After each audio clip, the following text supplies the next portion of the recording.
All right, hey guys, this video is for assignment number 1. We will see how this video works out and hopefully it'll be fine. And you guys can see it okay. I'm still kind of playing around with getting my phone fixed and being able to see everything that you're doing. So again, this is Advanced Math Quarter 1, Assignment 1. And our skill that we're going to be working with is adding, subtracting, multiplying, and dividing with whole numbers. So definitely review. So the first thing would be adding whole numbers. So for instance, if you had 384 plus 28, in class we talked about writing a problem either horizontally or to make it easier to work out, you can rewrite the problem so it is vertical. And you would want to make sure that you are lining up your place values correctly. If you think about where the decimal would be in these numbers, I know that we can't see them, but the decimal would be after the number. So then what you would do is you would just line up those decimals and it automatically puts things in the correct place value order. Now again, we don't really have to think about those decimals unless there were numbers after the decimal, but for this lesson, we are just doing whole numbers. So again, you would want to just add 4 plus 8 is 12. Carry your 1. 8 plus 2 is 10. Plus 1 is 11. Carry your 1. 1 plus 3 is 4. I really like when people are finished with a problem if they box in their answer so it's obvious what their final answer is. So that would work the same way no matter how big or small your numbers are. If you had more than just two numbers, for instance, you had 16 plus 3 plus 29. Now, for addition and for multiplication, you do not have to add the numbers in the order that they are listed. You can change the order, and that property is called the commutative property. You may remember that property's name from last year. Again, commutative means changing the order, and I like that it starts with a CO for change order.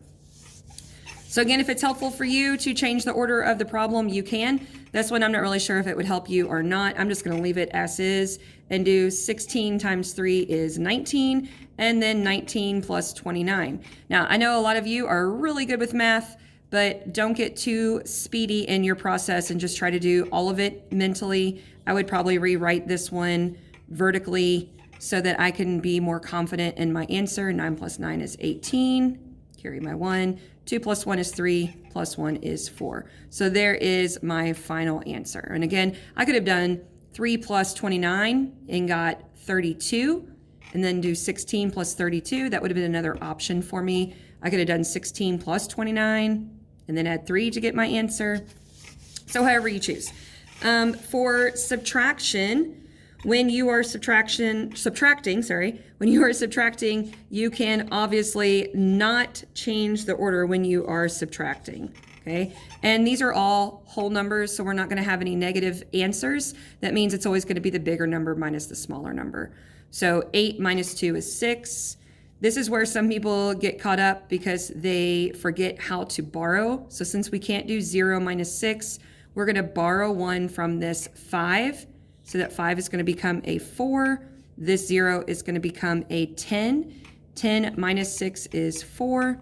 And then don't forget to bring down your 4. You always want to make sure that your answer makes sense. If I had, I'm going to estimate $500, and I'm going to estimate, and I am spending about $50 or so, $500 minus the $50 would be about $450. So you can see that my answer does make sense. And that's going to keep you from making silly mistakes like not bringing down this 4 into the hundreds place. All right, so I think the adding and subtracting is pretty easy for people. If you have a problem that has a combination of the operations, for instance, 98 minus 9 plus 34. Let me pause this video real quick. Someone's knocking on my door. All right, so back to this. Sorry, there was someone at my door. So we have subtraction and addition in this problem. Now the order of operations says that you need to do addition and subtraction from left to right. So that means that even though we use PEMDAS, right? PEMDAS, it looks like the addition would come first. That's not true. Addition and subtraction need to be done from left to right. So we're just going to do this 98 minus 9 first. Again, don't get too hasty and do everything in your head and then make some silly mistakes. I'm going to borrow from this 9, making this 8 and 18. 18 minus 9 is 9. Don't forget to bring down your 8. So 98 minus 9 is 89. And then I'm going to add 34 to that. So I'm going to rewrite that down here. 89 plus 34. 9 plus 4 is 13. Carry my 1. 8 plus 3 is 11, plus 1 is 12. So final answer is 123. Try to keep that on the screen still. All right, so I think we're good with that. Let's go ahead and review real quick multiplying, and then we will review division. So I'm going to multiply two two-digit numbers, 49 times 56. So you definitely want to set this one up vertically, 49 times 56.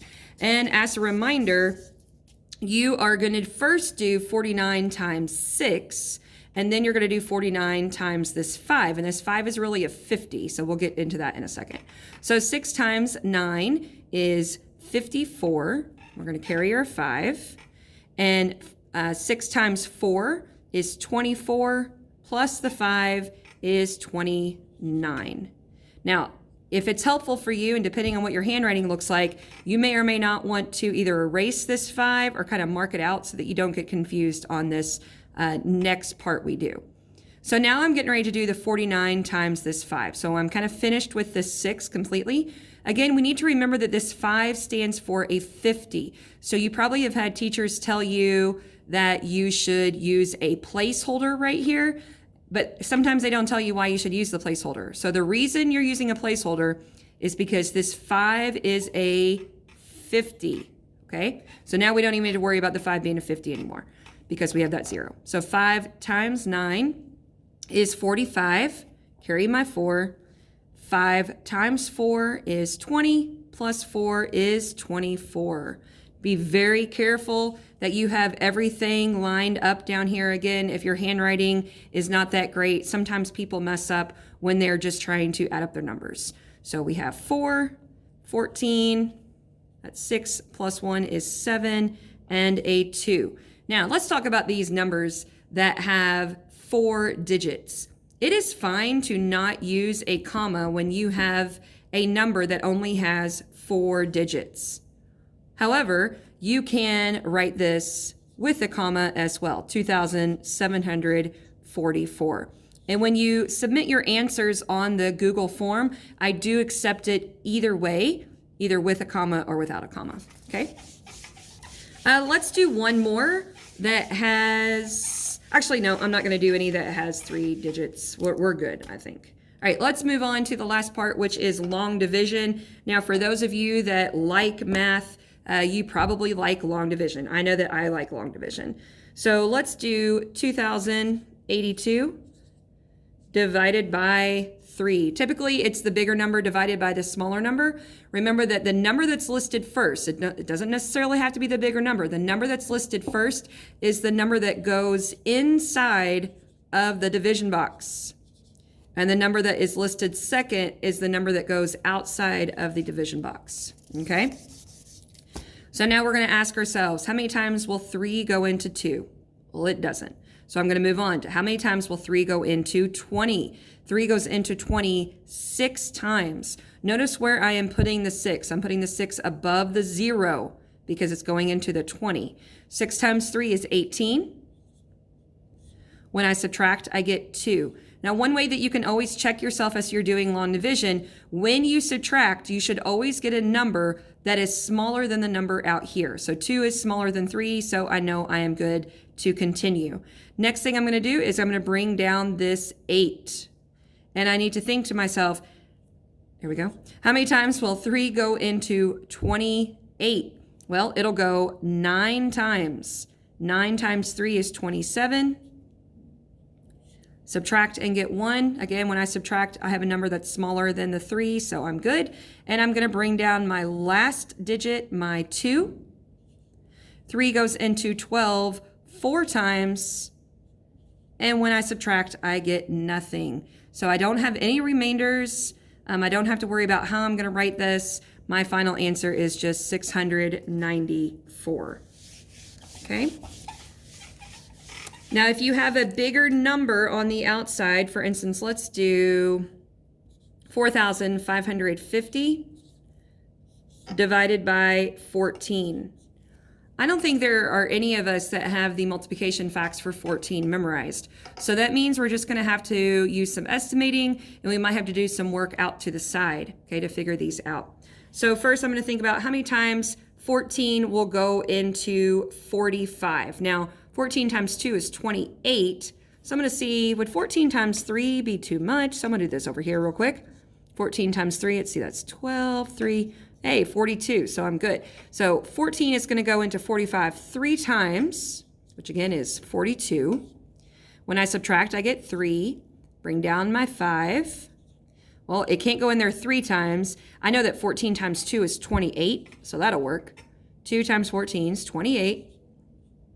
Make sure you're subtracting carefully. You don't want to make any silly mistakes when you're working through these. I'm going to borrow here. 15 minus 8 is 7. Again, when I subtract, I have something smaller than out here, so I'm good. And lastly, I'm going to bring down this 0. And I need to think about how many times will 14 go into 70. Well, I know it's going to be more than 3 times, right? And I know that 4 times 5 gives me 20, so a number that would end in a 0. So let's see what 14 times 5 is. 5 times 4 is 20. 5 times 1 plus the 2, hey, that is exactly 70. So 14 goes into 70 5 times, and I would have nothing left over. So final answer, 325. Now on your assignment, you are not going to have any remainders, but you will have, I want to practice that because sometimes, or a lot of times when you divide, actually, you will have remainders, and there are different ways that you can write your answer. So you always want to be following directions on how to write your answer. So let's say we have the problem, we'll make it a pretty easy one, 478 divided by 5, okay? So 5 will go into 47 9 times. When you subtract, you get 2. Again, the 2 is smaller than the 5, so I know I'm good to continue. I'm going to bring down my 8. 5 will go into 28 5 times. 5 times 5 is 25. I subtract and get 3. All right, so this is where we have some options. Now, when you were first learning how to do long division, your teacher just wanted you to write the remainder. So 95 remainder 3, or sometimes they would use a capital R. Okay, I've seen it both ways. I prefer the lowercase r, but again, it doesn't really matter. When you were in 7th grade though, especially advanced 7th grade, writing remainders is not really something that many people do. So the other option, another option, you have 3 options total. Another option is taking that remainder, the 3, and that becomes your numerator in a fraction, and then your denominator is whatever number is out here. So 95 3/5 would be your answer. So again, I took my remainder and made it into my numerator, and I took the number out here, and that is my denominator. All right, last option is continuing this problem by adding a decimal. Okay, so I'm going to continue this out right here, and I could add as many zeros as I want to after this decimal. So I'm going to go ahead and put a 0. Now be very careful in your answer. This decimal should just move straight up into your answer. So 95 point what is what we're figuring out. So I'm going to bring the 0 down. 5 goes into 36 times. And now I have nothing left over. I don't have any remainders. So this problem really is finished. So again, we talked about the answer here, acceptable answers, 95 remainder 3, 95 3/5, or 95.6. They all mean the same thing, and you really would want to read the directions carefully on a paper or a quiz or a test to see which way they want you to write your answer, okay? But again, on today's assignment, you will not have any remainders, so this won't be an issue. All right, that's it for today's lesson. I will also include a PDF of the notes on Google Classroom, and then you will see your assignment PDF that you can just do the work in your notebook and submit your answer on the Google form. All right, thanks guys.